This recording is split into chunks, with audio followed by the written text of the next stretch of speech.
Hi guys, this is Nikhil. I am the founder of an App Institute. I'm a motivator, speaker and smart tutor in my tutorial. Thumbnail देख के click किया है, मेरे को तो पता चल गया। अब सिंपल थोड़ा सा हम लोग समझते हैं 10वीं 12वीं की एग्जाम की तैयारी कैसे करनी है। बात मुद्दे पे आते हैं, लेकिन उससे पहले मैं कहना चाहता हूं आपको इस वीडियो में मैं मोटिवेट नहीं करने वाला हूं। मोटिवेशन थोड़ा देर के लिए रहता है, फिर आप ऐसे ही करते हो। मैं बोलूंगा कि बेटा पढ़ना चाहिए, ये करना चाहिए, वो करना चाहिए, आप ये कर सकते हो, वो कर सकते हो, ये सब चीज मैं तुमको बोलूंगा और तुम मोटिवेट होकर के पढ़ने भी लगोगे। 1 घंटा 2 घंटा इतना खतरनाक तरीका पढ़ो, पूछो मत। दुनिया में तुमसे पढ़ने वाला कुछ नहीं है ऐसा लगेगा। लेकिन मैं बताऊं, ठीक 2 घंटे बाद, ठीक 3 घंटे बाद तुमको क्या लगता है, रुकना थोड़ा सा, बहुत टाइम हो गया पढ़ रहा हूँ, थोड़ा आराम कर लेता हूँ, ऐसा लगेगा। तो मोटिवेशन तुरंत बह जाती है। पता नहीं किस सैलाब में, किस इमोशन में तुम बहा देते हो। मोटिवेशन बहुत जरूरी है, लेकिन मोटिवेट होने के कुछ तरीके भी होते हैं। उसके अकॉर्डिंग मैं आप लोग को बताऊंगा कि पढ़ना भी कैसे है, तैयारी भी कैसे करना है, अच्छा स्कोर भी कैसे कर सकते हो। बस वीडियो में बने रहो यार। सिंपल थोड़ा सा हम लोग समझते हैं। 10वीं और 12वीं की परीक्षा जो है वो 40 से 42 दिन के बाद आप लोग की स्टार्ट होने वाली है। यानी कि आप सभी टाइम टेबल देख चुके होंगे, और नहीं देखे हैं तो आप लोग टाइम टेबल वेबसाइट्स में जाकर के देख सकते हैं। तो सिंपल है, 10वीं और 12वीं की जो परीक्षा है वो 1 और 2 मार्च से स्टार्ट होने वाली है, और आप लोगों के पास मात्र 40 से 42 दिन बचे हुए हैं। और ये 40 से 42 दिन आपके परीक्षा का better score, better marks, better subject और बेटर एक्सपीरियंस देगा। अभी आप कोई दूसरा स्किल पकड़े होगे, सीख लूंगी या सीख लूंगा, हो सकता है कुछ अपने पास प्रॉब्लमेटिक्स होते हैं, कुछ स्किल सीख रहे होते हैं, अभी उस चीज को प्राइवेटाइज नहीं करना है। आपका पूरा फोकस आपके एग्जाम में जाना चाहिए। जब तक आपका पूरा फोकस आपके एग्जाम में नहीं जाएगा, आप प्राइवेटाइज करके अपने टाइम को निकाल करके एग्जाम के लिए प्रिपेयर करने के लिए नहीं दोगे, आपका एग्जामिनेशन कभी भी अच्छा तरीका से नहीं जाएगा। तो इसका मतलब क्या है, आप लोग को ज्यादा से ज्यादा तो पहले बात टाइम देना पड़ेगा। अब टाइम में यूटिलाइज कैसे करेंगे, तो 10वीं और 12वीं दोनों में, 10वीं में 6 सब्जेक्ट, 12वीं में 5 सब्जेक्ट होते हैं ना। अब देखो, क्लास 10 और क्लास 12 दोनों को मैं कंबाइन तरीका से बताऊंगा आप लोग को।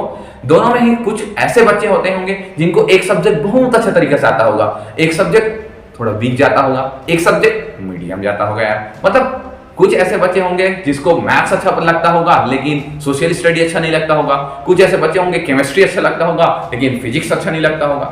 मतलब एनी हाउ कोई भी प्रकार से कोई ना कोई सब्जेक्ट जो है वो आपके वीक होंगे। तो पहले तो आप लोग को नोट करना है कि आपकी वीकनेस क्या है और स्ट्रांगनेस क्या है। आप किस सब्जेक्ट में अच्छा पकड़ रखते हो, स्ट्रेंथ आपकी किस सब्जेक्ट में है, उसको तुम पकड़ डालो। समझ आ गया? एंड उसके बाद वीकनेस को लिखो। तो वीकनेस और स्ट्रांगनेस, स्ट्रेंथ वाला जो सब्जेक्ट है तुमको पता चल गया कि ये परफेक्शनली आता है, इसका प्रिपरेशन हमारे सर ने करा दिया है, ठीक है। मेरे ट्यूटोरियल के जितने भी बच्चे देख रहे हैं वो लोग तो आप जानते हो कि मैथ्स और साइंस हमारा हो ही गया है, फिजिक्स केमिस्ट्री लगभग हो ही गया है। तो बाकी जो सब्जेक्ट है उसमें वीकनेस तुम ढूंढो। जो वीकनेस तुमको समझ नहीं आ रहा है, उस वीकनेस को पकड़ करके अपनी टीचर से डाउट्स को सॉल्व करो। अगर नहीं समझ आता है तो रिकमेंड करके नीचे सेक्शंस में, वीडियोस में, नीचे कमेंट सेक्शन में लिख दिया करो, उसका वीडियोस बनाकर तुम्हारे पास पहुंचा दूंगा मैं। क्लियर? लेकिन अपनी वीकनेस को पकड़ो। पहले वीकनेस पता चलेगा, फिर उसमें तुमको क्या करना पड़ेगा, काम करना पड़ेगा। क्या करना पड़ेगा? काम करना पड़ेगा। इसका मतलब क्या है, वीकनेस को पकड़ करके, आइडेंटिफाई करके, जो सब्जेक्ट नहीं आता है उसको पकड़ कर पढ़ना स्टार्ट करो। क्लियर? अब पढ़ोगे कैसे? तो होता क्या है, हम बहुत सारा पढ़ लेते हैं और कुछ डिप्रेशन के साथ पढ़ते हैं, कुछ अलग अलग परिस्थिति, मना स्थिति के साथ पढ़ते हैं। उसमें क्या होता है, कुछ चीजें जो है हमको समझ आती है वो लंबे टाइम तक स्टोर रहती है हमारे माइंड में, लेकिन कुछ चीजें हैं जो हमको समझ नहीं आती है वो लंबे टाइम तक स्टोर नहीं रहती है। तो मैं कहना चाहूंगा, जो चीजें लंबे टाइम तक स्टोर रहती है उसका कारण यह है कि तुम इमेजिनेशन कर लेते हो, वो तुमको परफेक्शनली समझ आ जाता है। और जो चीजें तुम्हारे दिमाग में अच्छे तरीके से नहीं रहती है वो तुम रटाया कर डालते हो। समझ आया? इसका मतलब तुम समझ नहीं पाते हो और उसको वैसे ही लेकर के आगे बढ़ जाते हो।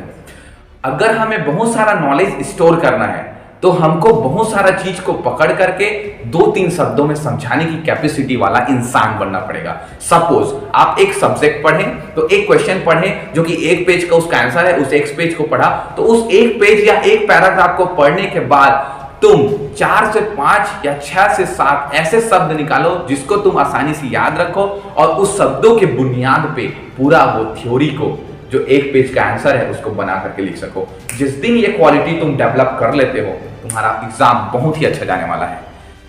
ये मैंने खुद रियलाइज किया है इन चीजों को, और मैं कहना चाहूंगा कि इसके ऊपर पूरा मस्ट फोकस करो यार। अगर ये चीज नहीं आता है ना तो उसको बनाने की कोशिश करो, सबको समझने की कोशिश करो। अभी ये वक्त है कुछ चीजों को समझने का, अभी ये वक्त है कुछ चीजों को पढ़ने का, और अभी ये वक्त है अपने सपनों को तैयार करके उस सपनों के लिए पढ़ पढ़ के काम करने का।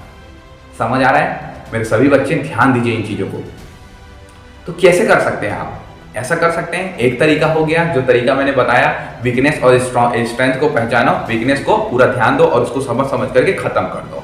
दूसरा, आप सोचो, खुद का एनालाइज करो, खुद का एनालाइज करो, खुद का एनालाइज करो। यानी कि आप एक चैप्टर पढ़ें, अब चैप्टर के किसी भी सब्जेक्ट को, चैप्टर के किसी भी क्वेश्चन को उठाओ, बिना देखे लिखना स्टार्ट करो। क्या तुमको अच्छा तरीका से आ रहा है वो? अगर अच्छा तरीका से आ रहा है इसका मतलब तुम्हारा वो चैप्टर अच्छा तरीका से क्या हो गया है, रिमेंबर हो गया है, स्टडी हो गया है, आपने उसकी पूरी नॉलेज ले चुकी है।